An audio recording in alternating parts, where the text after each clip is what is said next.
నారాయణం నమస్కృత్య నరం చైవ నరోత్తమం దేవీం సరస్వతీం వ్యాసం తతో జయముదీరయేత్.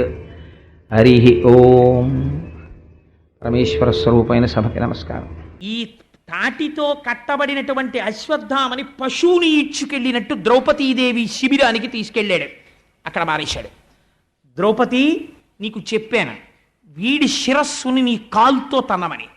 తీసుకొచ్చి అశ్వత్థామని అక్కడ పడేశాను. ఇప్పుడు నా ప్రతిజ్ఞ నెరవేర్చుకుంటానన్నాడు. ద్రౌపదీదేవి చూసింది అశ్వత్థామని. ఏ ద్రౌపది చూసిందండి? నేను 2-3 ఉదాహరణలు మీకు భారతంలోంచి చెప్పాను. అటువంటి ద్రౌపది చూసింది అశ్వత్థామని. ఏం చేశాడు? ఒక తల్లి ఏదైనా ఒప్పుకుంటుందేమో కానీ తన పసుపు కుంకాలకి కానీ తన బిడ్డలకి కానీ ఆపద తెచ్చిన వాడిని క్షమించదు. 5 బిడ్డల్ని చంపేశాడు, ఒకడు కాదు. ఆయన్ని చూసి వెంటనే నమస్కారం చేసింది. నమస్కారం చేసి ఆవిడంది, మహానుభావ అశ్వత్థామ, మా మగవారలందరూ నా భర్తలైనటువంటి ధర్మరాజు, భీముడు, అర్జునుడు, నకులుడు, సహదేవుడు ఉన్నారే, 5 నీ తండ్రి గురువు. అనేకమైనటువంటి అస్త్రములను ప్రయోగించడం, ఉపసంహారం చెయ్యడం నీ తండ్రి ద్రోణాచార్యుడు మా భర్తలకి నేర్పాడు. ఆ కారణం చేత వాళ్ళు కురుక్షేత్రంలో గెలవగలిగారు. ఆత్మావై పుత్రనామాసి. తండ్రి తన కొడుకు రూపంలో భూమి మీద తిరుగుతుంటాడు. నువ్వు మా గురుపుత్రుడవు. అందుచేత నీకు నీ యందు నాకు నా భర్తల యొక్క గురువు దర్శనమవుతున్నాడు. ఇటువంటి నీకు నీ పాదముల వంక శిరస్సు పెట్టి చూసి నమస్కరిస్తున్నాను. అందుకని నిన్ను నేను ఒక్క మాట అనను. ఎంత ధర్మం పాటిస్తోందో ద్రౌపదీదేవి, మీరు ఆలోచించండి. ఇది ద్రౌపది అంటే. అని ఆవిడంది, ఉద్రేకంబునరారు శస్త్రధరులై యుద్ధావనిన్లేరు, కించి ద్రోహంబును నీకు చేయరు, బలోచ్చేకంబునన్ చీకటిన్ నిద్రాకారుల చిన్ని పాపలరణ ప్రౌఢ క్రియాహీనులన్ నిద్రాసక్తుల సంహరింపనకట నీ చేతులెట్లాడెనో అంది. ఆవిడ కోపం లేదు, ఎంత మాట అందో చూడండి. ఉద్రేకంబునరారు శస్త్రధరులై, కోపంతో మిగిలిన అశ్వత్థామని చంపేస్తానని నా పిల్లలు అస్త్రాలు పట్టుకుని శస్త్రాలు పట్టుకుని యుద్ధభూమికి రాలేదు. యుద్ధావనిన్లేరు. పోనీ అమ్మా, పట్టుకు రాకపోతే యుద్ధభూమిలో కనబడ్డారు, చంపేశానందామా? యుద్ధావనిన్లేరు. కించి ద్రోహంబును నీకు చేయరు. ఇతపూర్వం ద్రోహం చేశారమ్మా, చంపేశానంటావా? నీకు ద్రోహం చెయ్యలేదు. బలోచ్చేకంబుతో చీకటిన్ నిద్రాసక్తుల చిన్ని పాపల రణ ప్రౌఢ క్రియాహీనుల, అపారమైనటువంటి నిద్రలో సుషుప్తిలో ఉన్నటువంటి నా కుమారులు యుద్ధము చెయ్యడమునందు ఆసక్తి లేనివారై గాఢ నిద్రలో ఉన్నటువంటి వారు. ఇటువంటి వారిని ఎవ్వరినీ చంపకూడదు. నీకు ధర్మం తెలుసు. బ్రాహ్మణ పుట్టుక పుట్టావు, ద్రోణాచార్యుడికి కొడుకువయ్యావు. నిద్రాసక్తులై చిన్ని పాపల సంహరింపనకట నీ చేతులు ఎట్లా ఆడెనో, నీకు ధర్మం జ్ఞాపకం రాలేదా అని అడిగింది. నాకు ధర్మం జ్ఞాపకం వచ్చిందే. 5 కొడుకుల్ని చంపినవాడు ఎదురుకుండా నిలబడితే ఒక మాట అనకూడదు. గురుపుత్రుడు, పుత్ర రూపంలో ఉన్న గురువు కాబట్టి నేను అనకూడదని నమస్కరిస్తున్నాను ఇంత బాధలో. రాత్రి చంపేటప్పుడు నీకు ఈ విషయాలు జ్ఞాపకం రాలేదా అని పరోక్షంగా అడిగింది. జ్ఞాపకం రాలేదా అని అడిగితే ఒక బ్రాహ్మణుడికి తెలిసి ఉండవలసిన ధర్మము తెలియదా అని అడిగినట్టు అవుతుందని, నీ చేతులు ఇట్లా ఆడేనో, నీకు చేతులు ఎలా వచ్చాయా చంపడానికి అని అర్జునుడి వంక చూసింది. అక్కట పుత్రశోక జనితాకుల భార విషన్న చిత్తనై పొక్కుచునున్న భంగి నిన్ను బోర్ర కిరీటి నిబద్ధు చేసి నేడిక్కడ కిచ్చి తెచ్చుట సహింపనిదై భవదీయమాత నేడెక్కడ ఎట్టి శోకమున ఏ క్రియ ఏడ్చుచు మొక్కుచున్నదో. అర్జున, నేను ఎందుకు బాధపడుతున్నానో తెలుసా? 5 పిల్లలు సంహరింపబడిన తరువాత చచ్చిపోయారని నేను ఏడ్చాను ఇప్పటిదాకా. కానీ సాక్షాత్తు యమధర్మరాజులా పగపట్టి 2 చేతులతో అస్త్రాలు ప్రయోగించగలిగినటువంటి నైపుణ్యం ఉన్నవాడివై గాంధీవం పట్టుకుని రథమెక్కి పగపట్టి అశ్వత్థామ దగ్గరికి వెళ్ళి పశువుని కట్టినట్టు కట్టి రథంలో పెట్టి ఇక్కడికి తీసుకొచ్చి నిలబెట్టావని ఈ పాటికి కృపికి వార్త అంది ఉంటుంది. కృపి అంటే ద్రోణుడి భార్య. అశ్వత్థామ తల్లికి ఈ వార్త తెలిసి ఉంటుంది. కొడుకు చచ్చిపోయాడని ఏడవడం ఒకెత్తు, చచ్చిపోతున్నాడింకా రక్షించుకోలేనని ఏడవడం ఒకెత్తు. మీకు ఇన్ని అస్త్రాలు నేర్పిన ద్రోణుడి భార్య మీ గురుపత్ని అలా ఏడిచేటట్టు ప్రవర్తించచ్చా? అక్కట పుత్రశోక జనితాకుల భార విషన్న చిత్తనై పొక్కుచునున్న భంగి నిన్ను బోర కిరీటి నిబద్ధు చేసి నేడిక్కడ కీర్చి తెచ్చుట సహింపనిదై భవదీయ మాత నేడెక్కడ ఎట్టి శోకమున ఏ క్రియ ఏడ్చుచు మొక్కుచున్నదో. అశ్వత్థామ, మీ అమ్మాయి అంత ఏడుస్తోందానయ్యా మహానుభావురాలా కృపి, తలుచుకుంటే నా మనస్సు వికలమైపోతోంది అని అర్జునుణ్ణి పిలిచి, బ్రాహ్మణుడు గురుపుత్రుడు సంహరించకూడదు, ఆయన్ని విడిచిపెట్టేయండి, వెంటనే ఆయనకి కట్టినటువంటి బంధనములను విముక్తి చెయ్యండి అంది. అంటే ఈ మాట భీముడు విన్నాడు. విని ఎక్కడ లేని కోపం వచ్చేసింది. ఏమిటి ద్రౌపది మాట్లాడుతున్నది, ఏమైనా అర్థం ఉందా అసలు? ఎక్కడో నిద్రపోతున్న పిల్లల్ని పట్టుకుని చంపేశాడా ఈ దుర్మార్గుడు?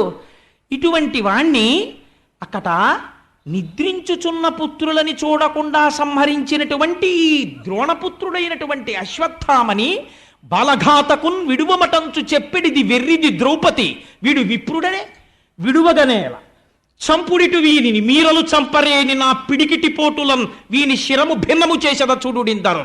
భీముడు ఇప్పుడు మాట్లాడిన అలాగే ఉంటుంది. ఎక్కడ గారు విరాట పర్వంలో అంటారు, ఆయన వెళ్ళిన పోస్ట్ ఏమిటంటే వంటలవాడిగా వెడుతూ ఆయన అంటాడు ధర్మరాజుతోటి, పరియ పాపంగ దునియగా విరువవలయు ఎడద కాళ్ళుల చేతుల అణచిపెట్టి అణగి ముక్కలు చేసి పొయ్యిడుదు గాని కత్తి గొడ్డలి అడగని కట్టియలకు అన్నాడు. తిక్కన గారి పద్యాలు. అన్నయ్య, నేను వంట ఎలా చేస్తానో తెలుసా? పెద్ద పెద్ద మొద్దులు పట్టుకొచ్చి నా భుజాబలంతో చీల్చేసి నా గుండెల మీద పెట్టి విరిచేసి నా కొడల మీద పెట్టి నొక్కేసి పొయ్యిలో బారేసి వంట చేస్తాను తప్ప కత్తి గొడ్డలి బుచ్చుకోనన్నయ్య కట్టెలు కొట్టడానికి అన్నాడు. దిక్కుమాలిన కట్టెలు కొట్టడానికి అంత పౌరుషం ఎందుకండి? ఆయన పౌరుషం అటువంటిది. అందుకని ఆయన అన్నాడు భీమసేనుడు, బాలఘాతకున్ విడువమటంచు చెప్పెడిది వెర్రిది ద్రౌపది వీడు విప్రుడే విడువగనేల చంపుడిటు వీనిని మీరలు చంపరేని నా పిడికిటి పోటులన్ వీని శినము భిన్నము చేసేద చూడుడిందరు. వీడు పిల్లల్ని చంపేసినవాడు, వీడు నిద్రపోతున్న పిల్లల్ని చంపేసినవాడు గురుపుత్రుడు వదిలేయమంటుంది ఆవిడ ద్రౌపది. వెర్రిది, దానికి తెలియదు పాపం. చంపేవతల నారాయణ వీణ్ణి. మీ అందరికీ అనుమానమా? గురుపుత్రుడు చంపకూడదు అనుకుంటున్నారా? అలా అనుకుంటే చెప్పేయండి, భయం లేదు. నా పిడికిటి పోటులన్ అంటే వెక్కిరిస్తున్నాడు అర్జునుడు. ఎందుకయా నీ గాంధీవం దిక్కుమాలింది కాల్సనా? నాకు గాంధీవాలు బాణాలు అక్కర్లేదయా. ఎలా చంపేస్తానో తెలుసా? నా పిడికిటి పోటులన్ 4 గుద్దులు గుద్దేస్తానా తలకాయ మీద. తలకాయలు కదా కోసేశాడు, తలకాయ ముక్కలైపోతుంది. చూతురు కానీ చూడండి, మీరు చంపుతారా నేను చంపేనా అన్నాడు. అంటే ఇప్పుడు మాట్లాడడం ధర్మరాజుకు కూడా కష్టమే, భీముడికి ఆగ్రహం వచ్చేస్తే. కృష్ణుడు అన్నాడు, అర్జున, నేను నీతో ఒక మాట చెప్తాను, చాలా జాగ్రత్తగా విను. నేను చెప్తున్నటువంటి మాటని. అవ్యుడు కాడు శిశుహంత దురాత్మకుడు అతతాయి. కృష్ణుడు మాట్లాడితే ఎలా ఉంటుందో భాగవతంలో మీరు చూడాలి. ఆ అంధీకరించినటువంటి పోతనగారి పాదపద్మములకు శిరస్సు ఉంచి నమస్కరించాలి మహానుభావుడు. అవ్యుడు కాడు శిశుహంత దురాత్మకుడు అతతాయి, బ్రహ్మబంధుడది తప్పదు నిక్కము, బ్రాహ్మణోన హంతవ్యమటంచు వేదము పలికెడు, కాన ధర్మబుద్ధి కర్తవ్యము వీనికాచుట యథాస్థితి చూడుము పండవోత్తమ అన్నాడు. అర్జున, నేను నీకో మాట చెప్తాను. నువ్వు ప్రతిజ్ఞ చేశావు. ఏమని ప్రతిజ్ఞ చేశావు? ఎవడు ఉపపాండవుల్ని సంహరించాడో వాడి తల కత్తిరించేస్తానని ప్రతిజ్ఞ చేశావు. నేనంటున్నాను, అవ్యుడు కాడు శిశుహంత దురాత్మకుడు అతతాయి, వీడిని క్షమించవలసినటువంటి పని లేదు. ఒక పెద్ద బిరుదిచ్చాడు కృష్ణ పరమాత్మ, అతతాయి. అతతాయి అంటే ఇల్లు కాల్చేసేవాడు, విషం పెట్టేవాడు, హత్యలు చేసేవాడు, ఇలాంటివన్నీ అతతాయి అని పిలుస్తారు. బుద్ధినందు కలిగేటటువంటి ఆ ఉద్రేకాన్ని అణుచుకోకుండా ధర్మాధర్మ విచక్ష లేకుండా ప్రవర్తించేవాడు. అటువంటి ఆతతాయి హంతవ్యుడు, కాబట్టి చంపి అవతల పారేయచ్చు. కానీ బ్రహ్మబంధుడది తప్పదు నిక్కము. ఆయన బ్రాహ్మణుడు, అది నిజం. ద్రోణాచార్యుడి యొక్క కొడుకు. బ్రాహ్మణోన హంతవ్యమటంచు వేద విదితంబగు. వేదం ఏం చెప్తోంది? బ్రాహ్మణుణ్ణి చంపకూడదని చెప్తోంది. వేదం ఎవరు చెప్పారండి? వేదం ఎవరు రాయలేదు. ఎవరు చెప్పారు? ఈశ్వరుడి యొక్క పలుకే వేదం. అందుకే శృతి, దాన్ని ఎవరు రచించలేదు. వేదం అపౌరుషేయము. కాబట్టి ఎవరు చెప్పారు? కృష్ణుడే చెప్పాడు, ఈశ్వరుడు కాబట్టి.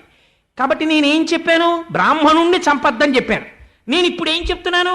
వీడిని చంపేయమని చెప్తున్నాను. ఎందుకు చెప్తున్నాను? ఆతతాయి, చంపేయమన్నాను. బ్రాహ్మణోన హంతవ్యమటంచు వేద విదితంబగు. నేనే వేదంలో చెప్పాను. ఏమని చెప్పాను? ఎన్ని తప్పులు చేసినా బ్రాహ్మణుణ్ణి చంపకూడదని చెప్పాను. కాబట్టి అర్జున, నువ్వేం చేస్తావో తెలుసా?